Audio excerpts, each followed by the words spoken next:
Hello friends of Cosmic Agency, this is Gosia.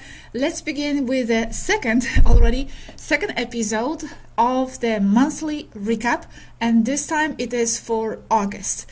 For those of you who have no idea what I'm doing here, this is the recap of the space news that Mari Zva did in her official channel Zvaru Oficial.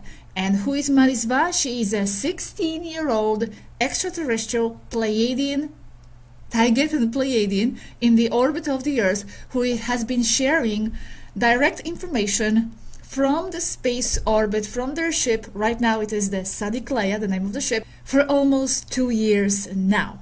And not only that, she has been recently crowned a Taigetan Pleiadian queen. Yes, there's a lot of story behind this, so please follow her channel Zvaru Oficial for more information. And I'm doing here the recap of the space news from the last month. So let's begin. I'm not going to do the recap of what I'm going to be recapping because there's too much of a recapping. So let's go straight to the news. First piece of news that was important and that was mentioned by Mari Zva was the dissolution of the so-called Zvarunian race. Now, let me remind you that this happened when Zvaru, who we have been in contact with since 2017 to 2020, and she had a lot of problems with the Galactic Federation, and she has been sharing a lot of information that was endangering the safety of the matrix here on Earth, so she was not very much liked. So she came up with this idea that based on some, according to her biological foundations, she can remove herself from the Taigetan race officially and be like a separate race. And this way, she can continue with her work uninterrupted.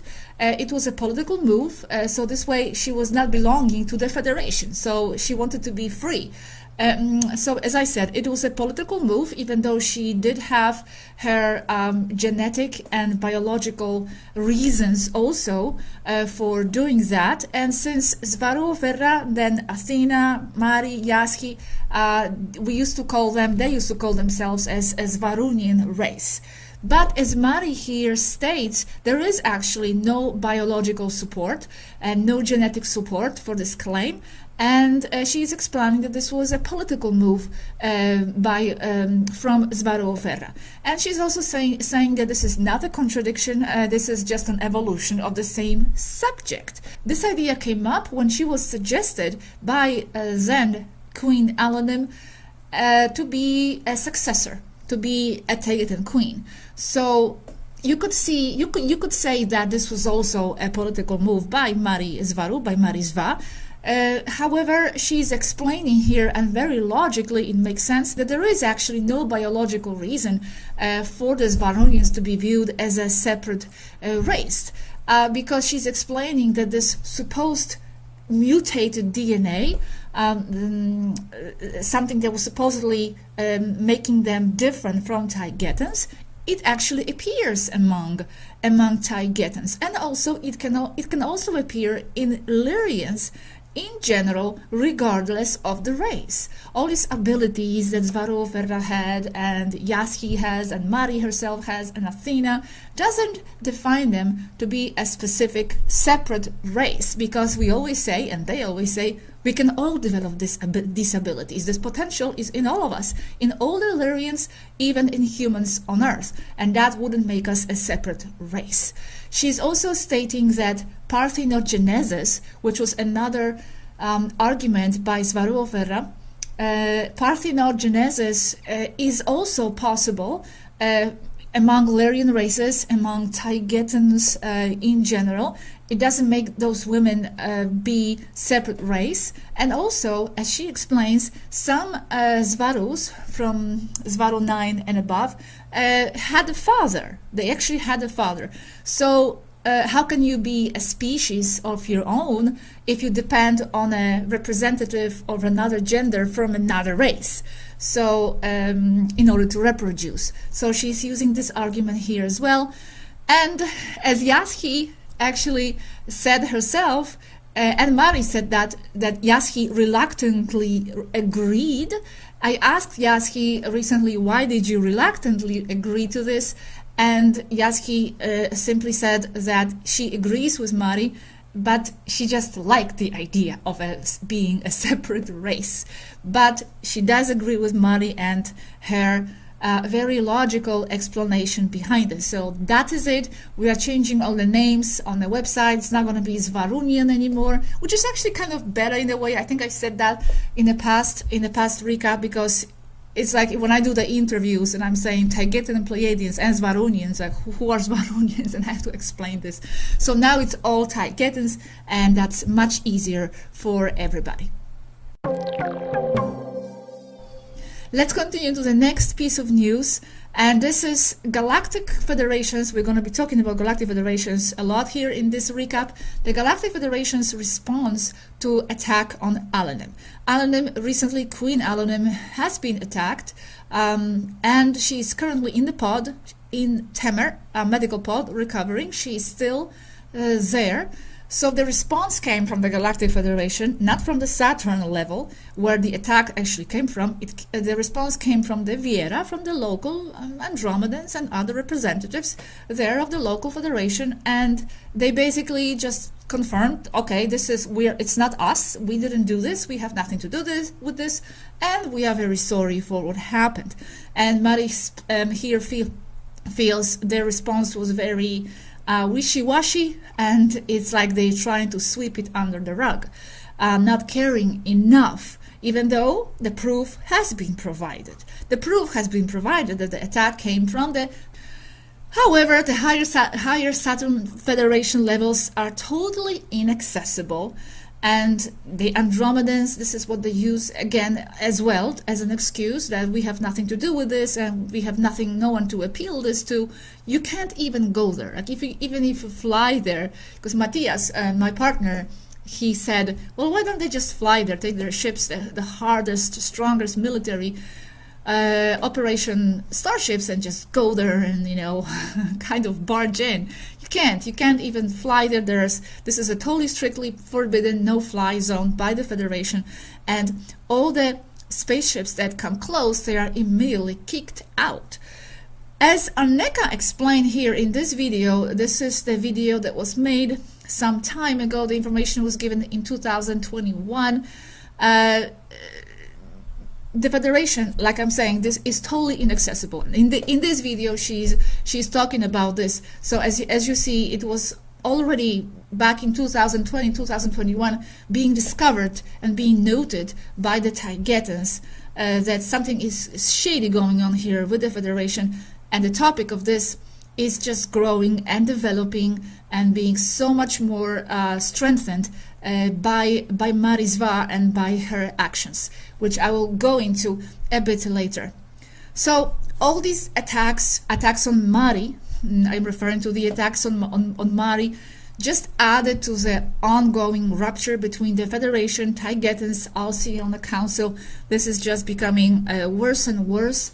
And let's see where it goes. But as we will see at the end of this video, I think it goes in the right direction. It's where it should be going. So I'm optimistic.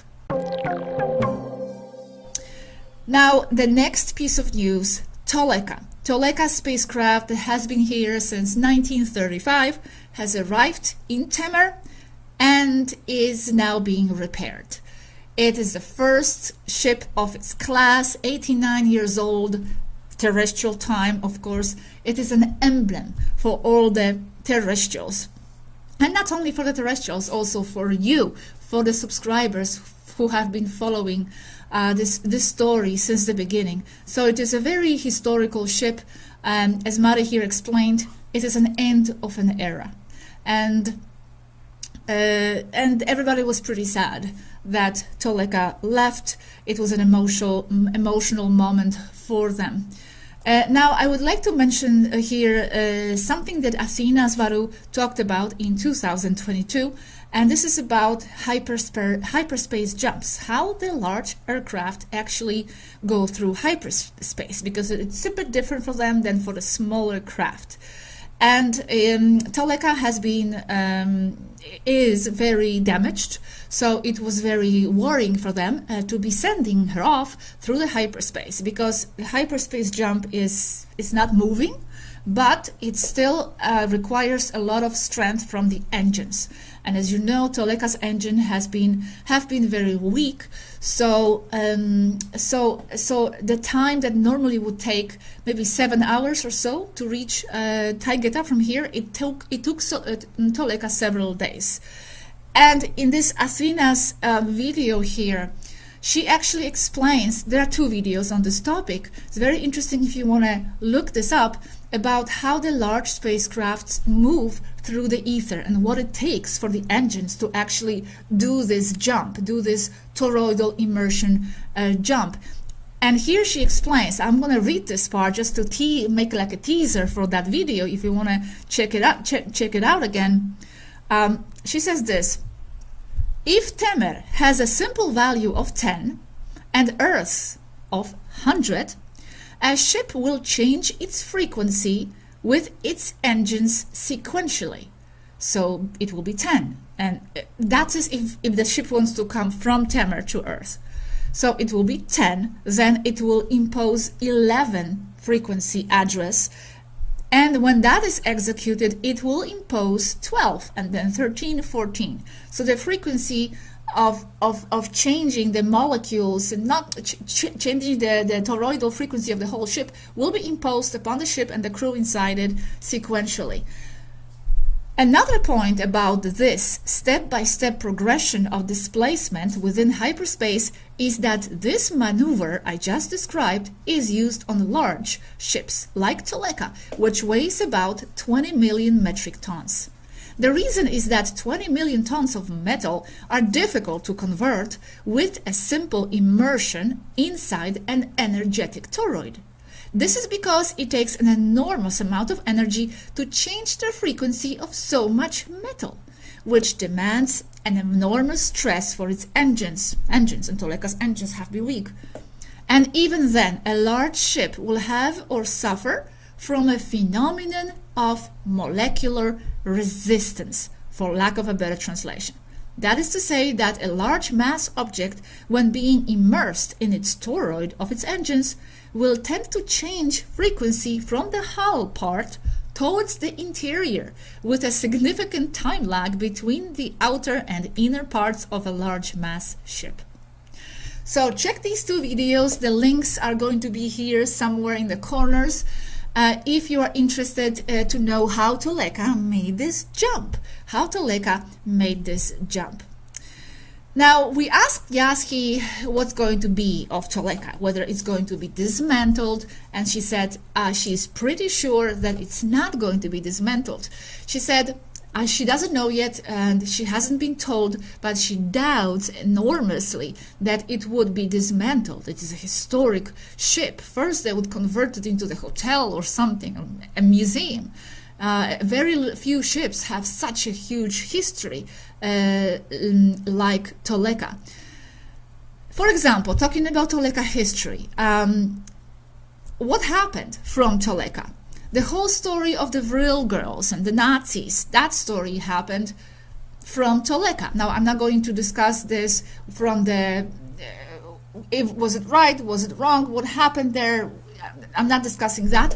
I'm just saying what happened. So the Vril society, the story with Nazis and all that, Rachel, that happened from Toleka. The Eisenhower story also happened from Toleka. And we have a video on our channel also, I put the links, where Rachel is describing her encounter with the President Eisenhower. All happened from Toleka. What else happened from Toleka as a base? Well, the communication with Nikita Khrushchev also happened and came out of Toleka. The Khrushchev was the first secretary of the Communist Party of the Soviet Union from 1953 to 1964, and he also had other roles and positions. And yes, he was in communication with the Taygetans, and that also happened from Toleka. That was Rachel also. I'm going to quote here Athena and Aneka, it's both here, and that's what was said. The state representative who did listen to us, and that was because it was mentioned that Eisenhower did not listen to them. It is in the video about Eisenhower. But Nikita Khrushchev did listen to them. So the state representative who did listen to us was Nikita Khrushchev from Russia. He ended up very badly because of our contact. He listened to us, largely preventing the missile crisis of 1961-1962, only to be removed and isolated from the Soviet Politburo for wanting to share with the world his contact with us, specifically with Rachel. Contact destroyed his life. Why? The Soviet Politburo accused him of giving Taygeta too much control and influence over his government, and they sent him to voluntary exile, house arrest, in his hut. I don't know much about this story. This was like in the past, and some of these past stories they don't really like to talk about or go into, and there's always so much new developments happening. So what's in the past is in the past. However, it's in the registry of historical records of what happened in Toleka and what came out of Toleka. What else happened? Billy Mayer. Everything that happened with the Billy Mayer, it came out of Toleka, which, by the way, if you are new, yes, the Billy Mayer has had in the past, not anymore, contact with the Taygetan Pleiades. Same ship, Toleka. It was just a different crew. And then the first contact project came out of Toleka as well in 2008.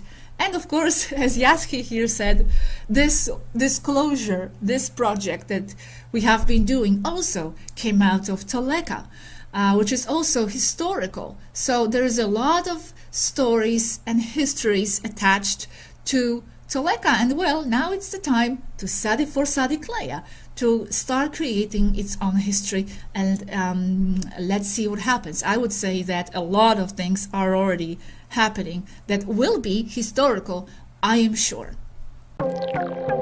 Highest level of the Federation in Saturn.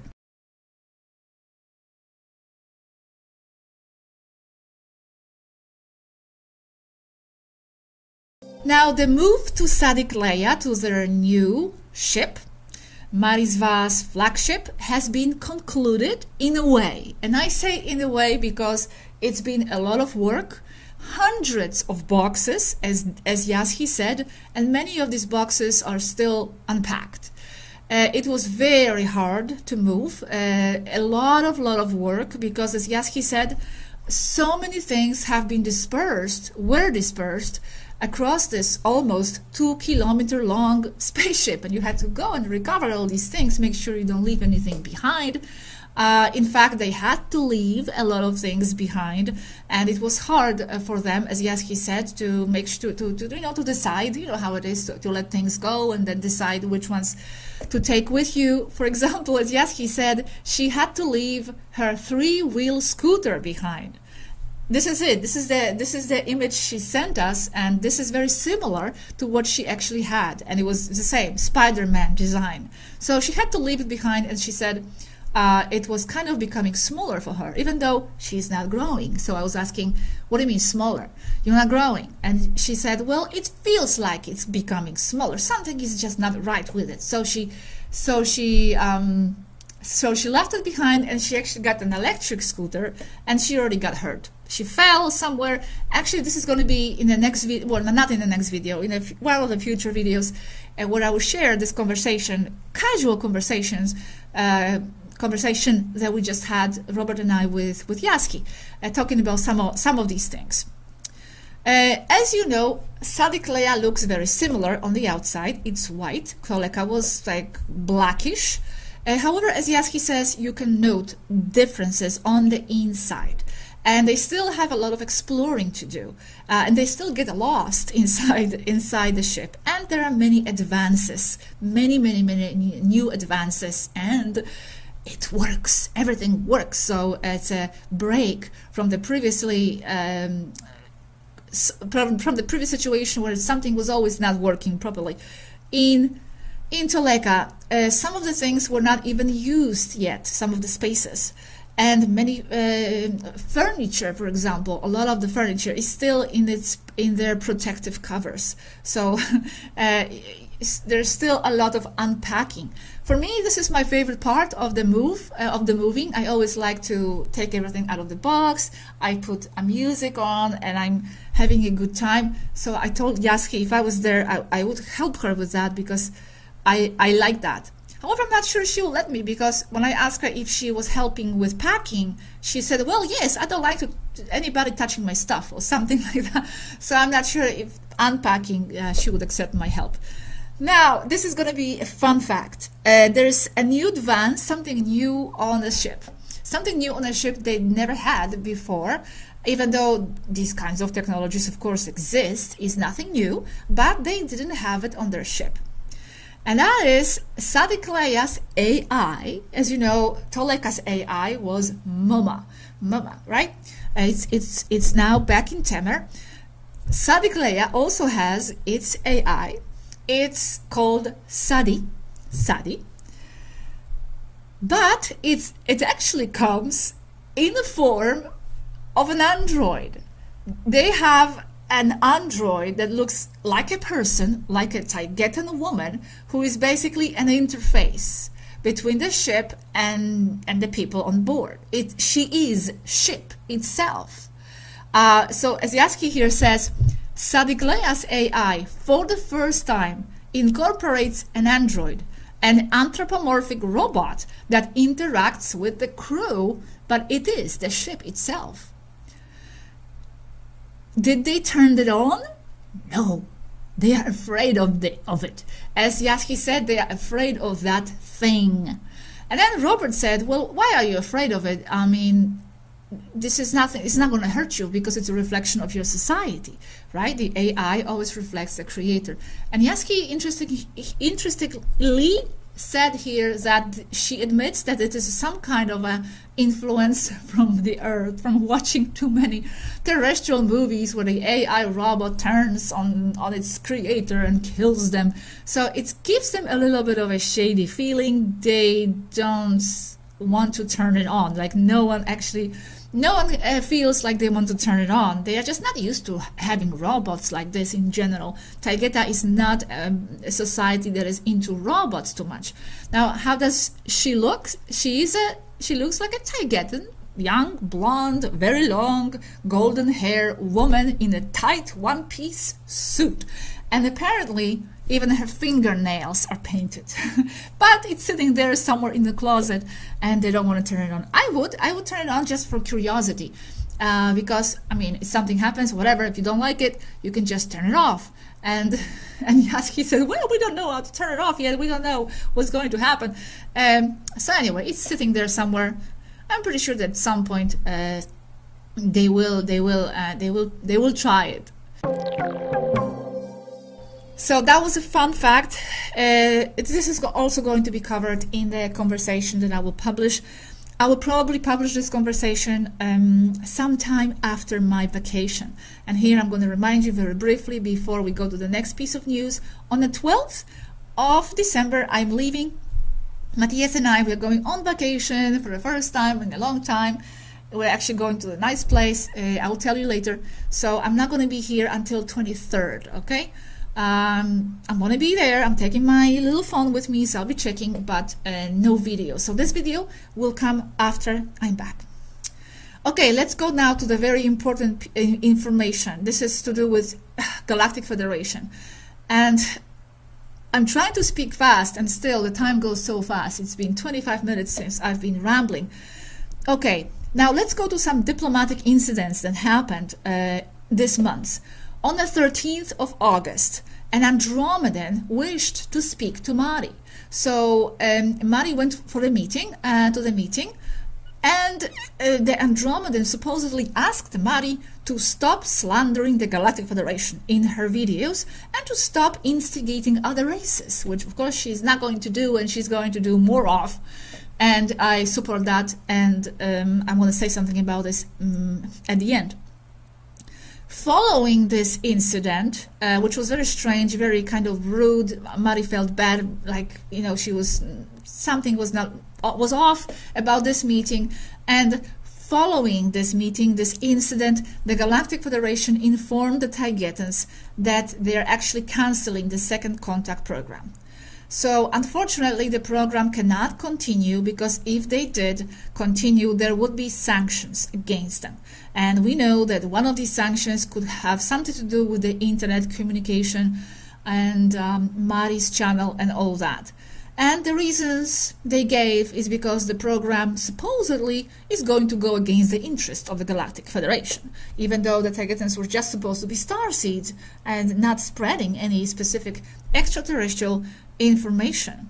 And also because the Federation sees it as highly intrusive to the Matrix in its development, as it's supposed to be uninterrupted, as if they don't interrupt the Matrix from their side. So we asked about the cadets, how do they feel, those that were in training. They are disappointed, of course, but they continue their training, because their presence is still required. You never know what's going to happen and what's going to be needed. So they are not going home, they are still here, and they are getting prepared, learning languages, learning in general about the operations, about the missions, about being here, about Earth and humans and their reality. Now, then what happened? Mari talked to another Andromedan representative through the holographic screen. This time it was a woman, and she was a representative of the Andromedan society, and in a way of this portion of the Galactic Federation, from what I understand. And she was apologizing to Mari for the previous meeting. So she came very diplomatic and asking Mari not to close off any relations and continue to work on solving this problem, and asking Mari to perhaps talk about the good sides of the Federation and not only focus on its defects. And Mari here finally said that she doesn't have to do that, talk about the good points, because the Federation itself does a very good job spreading the propaganda about themselves. So that's covered. And then the Andromedan woman asked Mari why exactly she is against the Federation.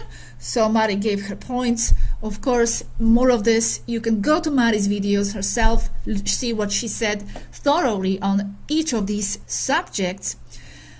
And at the end of the meeting, the Andromedan woman asked Mari to somehow solve this. Like, how can we solve this? So Mari first asked for the investigation into the attack on Aladdin. There is proof. Investigate this and take this seriously. And interestingly, Mari also asked for audio and video for her communication with humans. Let's see how that goes.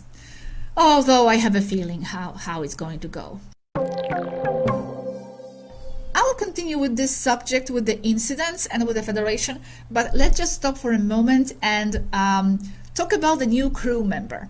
So this is Anna Algeria from Temer, and she has been handpicked by Marisva herself to be her personal assistant. She's only 17, fresh out of academy. She arrived here on the August 24th on board Vigilant Eagle, who came here to the Earth orbit after escorting Toleka. So Anna Algeria is not Mari's assistant yet. She's going through some training, but then she will be her assistant. Now also to give you names of all these different captains in case you need them. We have Thales of Temer, captain of Asterope, Goriel of Temer as well, captain of Alcyone, and Vigilant Eagle. This is Niza Ovid from Era. So these are the names, of course, approximate spellings, because these words are not human. There was an interesting incident. I'm going to summarize this when they arrived. When Vigilant Eagle came here with Anna Algeria on board. So when they came out of the hyperspace, there is this protocol that first you have to come out of the hyperspace about 400,000 kilometers away from the Earth. Big ships must do that. Because when you exit hyperspace here, there's a lot of traffic. There's a lot of traffic at each time. There's about 5,000 small ships always in the orbit of the Earth and around 1,000 big, long spaceships. And there's another protocol, and that is when the large ships arrive, they have to inform Viera, the Galactic Federation headquarters, of their arrival. So the Vigilant Eagle didn't do that, and when he exited the hyperspace, it was intercepted by 2 Alfratan destroyers, asking them to go to Viera for inspection. And the Taigetan captain refused. He didn't cooperate. So at this point, the Alfratans, even though at this point they knew exactly what the Vigilant Eagle was, they were trying to do what many cops here on Earth do, like just trying to follow their strict protocols, just to be assholes, just to exert power, basically, just to show who has the guns. And they positioned themselves to fire tractor beam to force the Vigilant Eagle to be taken to Viera for inspection. So the captain of the Vigilant Eagle made a maneuver to escape that. But the inertia dampeners on the ship were not ready yet, so all the crew members flew. It was a very sudden move. Some of them got hurt, and Anna Algeria got hurt as well, and not very badly, but yes. Then the Astarope came to help, to assist. It actually came using hyperspace jump, which in theory is not allowed, but well, it needed to be in rescue there, and it arrived and warned Alfratans to leave, fired some warning shots, so finally the Alfratans left. So Mari informed the Viera headquarters about this incident, which was very serious because it could have ended in something much more serious. Nothing more serious happened, and no consequences transpired. Andromedan woman even kind of agreed with Mari, saying that the Alfratans were acting too aggressively, but also diplomatically, kind of keeping both sides. Here, she asked Mari, next time, teach your crew to report the entries into the orbit. So the problem here is that these incidents happen all the time. There are many. Please remember that Mari has been doing this for some time now and informing you of these different incidents, but it hasn't started just now, the incidents. It wasn't reported before. But I do remember Anneka always saying that the Alfratans are always behind them like watchdogs and policing them all the time everywhere. So this has been very uncomfortable for them for a very long time, and Mari is asking herself, like, who is allowing this to happen? Why is this actually allowed to be happening like this? Because, okay, to be totally fair, yes, the captain of the Vigilant Eagle didn't inform of the entry points. Okay, could have done so, but still, the Alfratans could have been a bit more rational and civil about this. They are supposed to be on the same side, right? In a way, so they didn't have to be so violent against the Vigilant Eagle. They could have given them, some kind of a fine, the space equivalent of a fine, and that's it. This is what I'm going to say now happened, it happened actually still in August, and that's why I'm talking about it, but the video the Mari made was just yesterday, already goes into September, but I will still mention it because it did happen at the end of August, and that is talking about Alfratans. One of the Alfratan fighter ship, Black Knights, was actually shot down a few days ago in Canada. With what? With a surface to a missile after identifying it as an intruder. So someone from Earth identified as an intruder, and they filed that. And Mari is saying that it's strange because those Black Knights ships have technology, very advanced technology, to be able to ward it off, those surface-to-air missiles. That this is not something that would endanger the advanced Black Knights. But apparently. And I can confirm, well, I can confirm, Mari doesn't need me to be confirming anything, but I'm just saying that, yes, it's not the first time I'm hearing about Centauri's drinking. It was never mentioned before, so there was no context, whatever, we didn't go into it, but we did hear that some Alfratans drink. They are everybody is very influenced by the Earth, even Taigetans themselves depend on Earth food, for example, many of them, and products and stuff like that, and get influenced by the ideas like birthdays.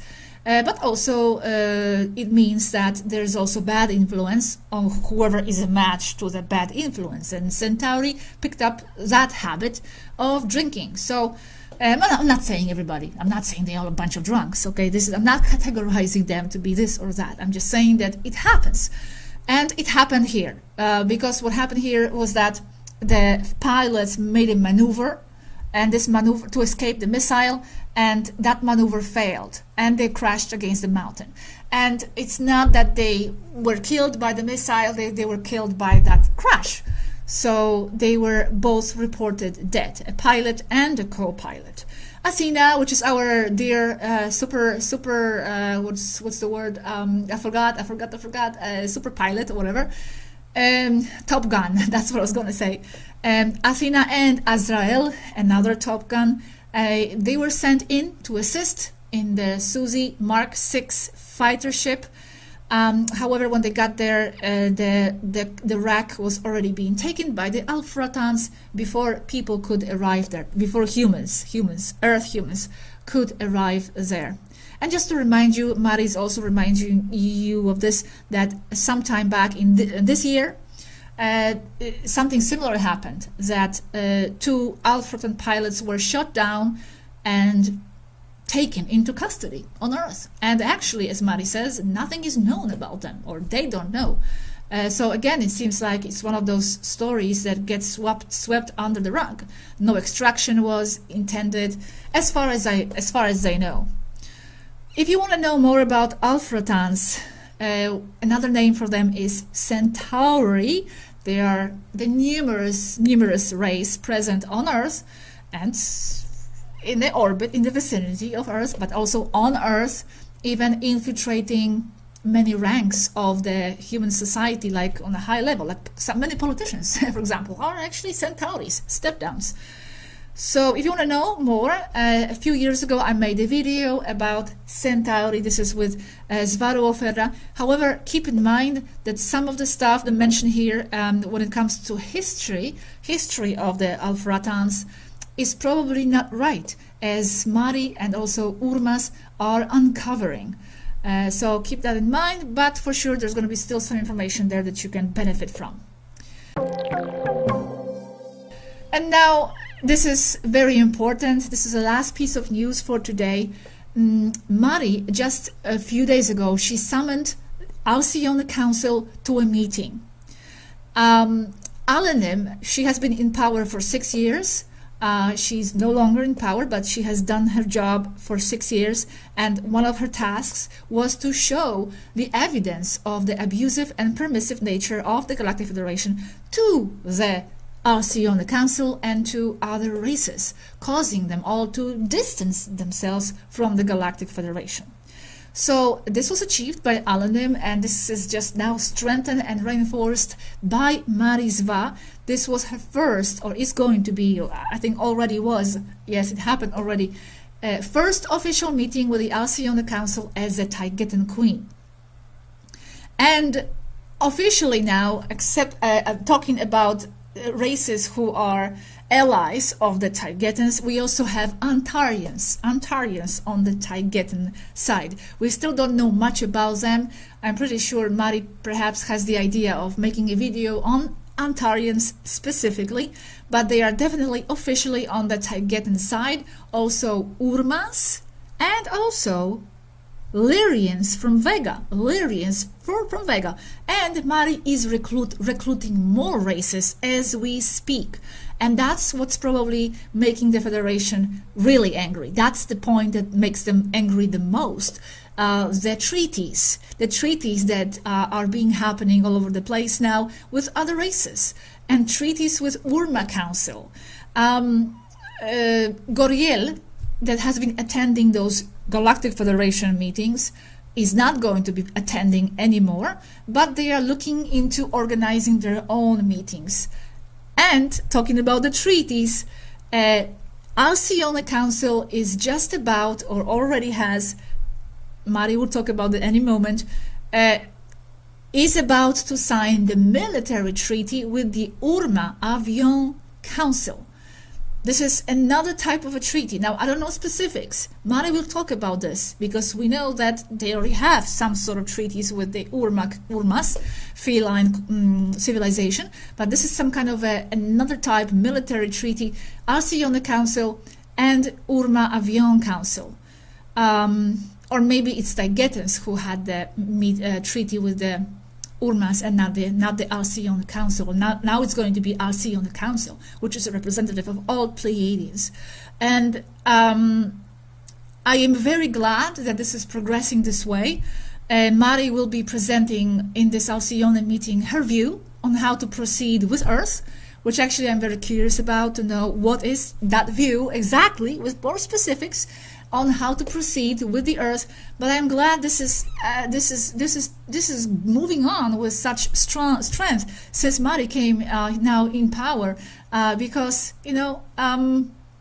it's time to be paying attention to what the Tegetans have been saying. So all the other races, if you are listening to me, pay attention, pay attention. This is not a conspiracy theory. Tegetans are not some crazy conspiracy theorists who are just making this stuff up. They actually have information, they have data. Listen to them, listen to what they have to say.